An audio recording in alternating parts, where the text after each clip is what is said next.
Every year I tell myself I'm done with these type of backs. Too old, too many touches, too many signs of decline, and yet every year there's a guy like Alvin Kamara who slides into round 5, and I feel that pull, like I'm about to get tricked again. But what if that trick is thinking that Alvin Kamara already fell off? He just turned 30, he hasn't hit double-digit rushing touchdowns since 2020, and the Saints might be one of the worst offenses in the entire league.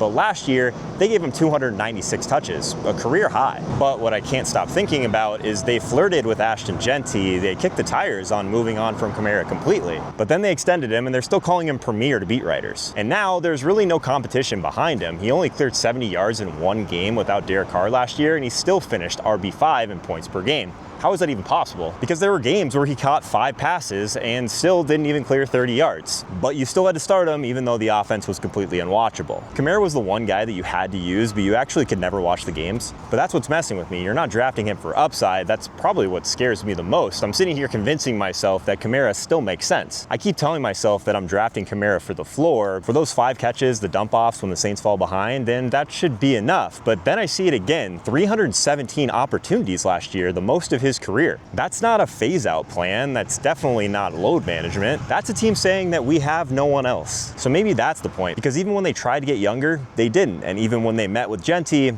they blinked. And when it came time to justify it, they still had nice things to say about Kamara, at least to the beat writers. But it didn't feel like a compliment. It felt like desperation is what I'm getting at. And then there's the scoring. On nearly 300 touches, he had just 8 touchdowns. No burst, no ceiling, just volume in a terrible offense. And the quarterbacks, Derek Carr was check down king, but now that's gone. Now we get some combination of Spencer Rattler and maybe a rookie, which isn't necessarily better, but it is different. And I keep wondering, are the rookies gonna feed Kamara like Carr used to? Or are they just gonna run for their lives and forget that Kamara even exists? That's kind of where I freeze, because the volume, that's not gonna go away, but the games where he barely moved the chains and you looked up and he had 11 points, that wasn't because of skill. It was just because the entire offense collapsed into him by default. They tried to build something new, but it didn't happen. So you're not even drafting the role, you're drafting the collapse and hoping that Kamara is still the guy holding the pieces when it breaks. But the thing that finally got me was realizing that Kamara already fell. We watched it happen. The efficiency dropped, the touchdowns fell off a cliff, and the big plays,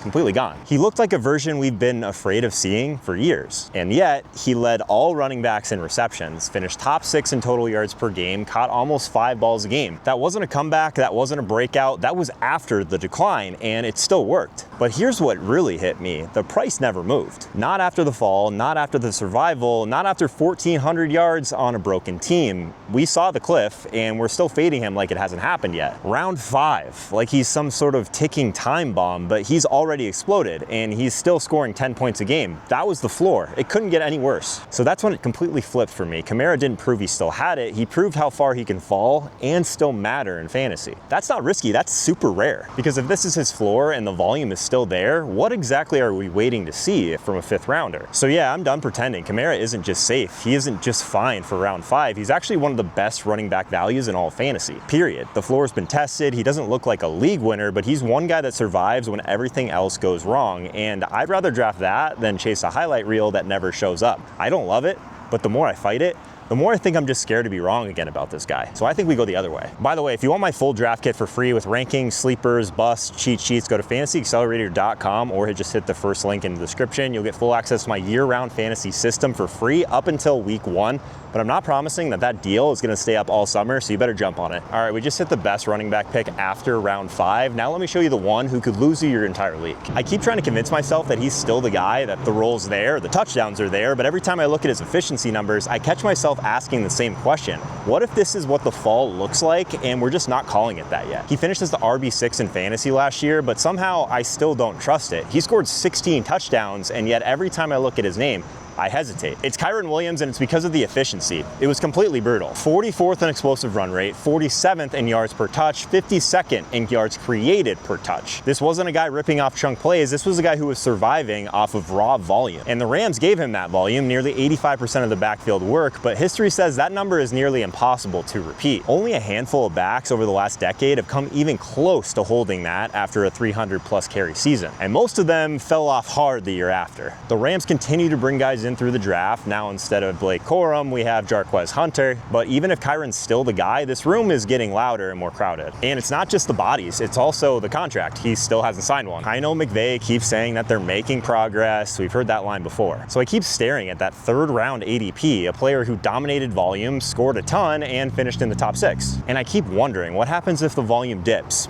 Even a little bit. What exactly is left with this guy? I keep trying to tell myself that this is just how it looks when you're a workhorse, that inefficiency, the heavy legs, that drop and burst. But I can't stop coming back to this one thought. If he's really the guy, then why does all of this around him feel so fragile? Like everything around Kyren Williams just feels a little bit shakier than we're willing to admit. He finishes as the RB6, he gets fed near the goal line, he handles more work than almost any back in football, but the deeper I look, the more I start seeing the cracks. Because here's what's messing with me, it wasn't a down year, this was his year. Full season, no major injuries, the clear lead role, and even then, there was no burst. There was really no gear change whatsoever. Just collisions at the second level and falling over. He was near the bottom of the league in yards after contact. So the efficiency didn't dip, it absolutely cratered. And I know the touchdowns made up for it, but at some point, doesn't that make you flinch? He's not catching a ton of passes, he's not ripping off those big chunk gains that we get from other guys in this range. He just keeps getting the ball and falling forward. And yeah, that's been enough in the past, but now the team that's been calling him their guy has drafted 2 new running backs over the past 2 years. That's not a coincidence. That's insurance. Or else he would have already signed this contract, guys. So now I'm sitting here looking at a player who's being drafted in the 3rd round, who scored double-digit touchdowns 2 years straight, who's handled more volume than almost any back in football, and all I feel is anxiety. He's not a weapon in space, and he isn't a guy that's actually popped by talent alone. And I've just been there before. I've drafted these guys, and I've chased the volume, ignoring all of these warning signs, and I remember exactly how that ends. So the more I sat with it, the more I realized that I've been lying to myself, because there is a version that Kyren works, but that's already behind us. The touchdowns, the contract, the workload. We keep drafting him like last year's baseline, but if we're honest, everything around him is already slipping. This early in the draft, I just want to make bets on good players. I want to make bets on a situation where there's not multiple paths to things going terribly wrong. Drafting a 3rd round running back with this many question marks with a pretty clear chance of regression in the touchdown department is not how you win fantasy leagues. So yeah, the touchdowns look nice, the volume feels safe, but now that I've zoomed out, he's not just risky, he's probably the worst pick I could make at running back in this range. I kept trying to convince myself that this wasn't the fall, that he was still the guy, just under a bunch of volume, but now I see it. No burst, no contract, no cushion if the touches slip, and I've been here before, chasing backs held up by usage and praying that it holds, and every time it ends the same way. Regret. So yeah, he looks like a safe running back pick, but when you zoom out, he's the worst one you can make, and this year, I'm finally walking away before it burns me.